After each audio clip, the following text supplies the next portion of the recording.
kilpailija tulee Heinolasta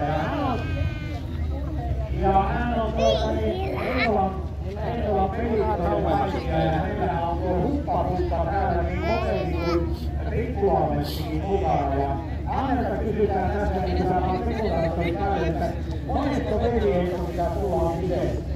En tiedä, voi ensimmäinen viimeinen.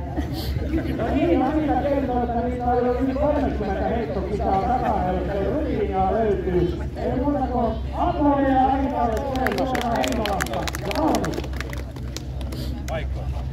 Valmis. Hep!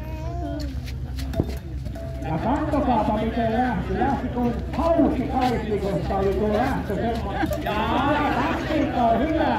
Apoli ja Aita osaa lyödä. Taktiikka tuli kova aika. Se on 15.06.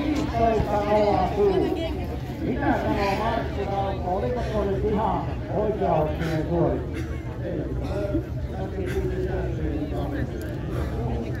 Oliko ykkönen?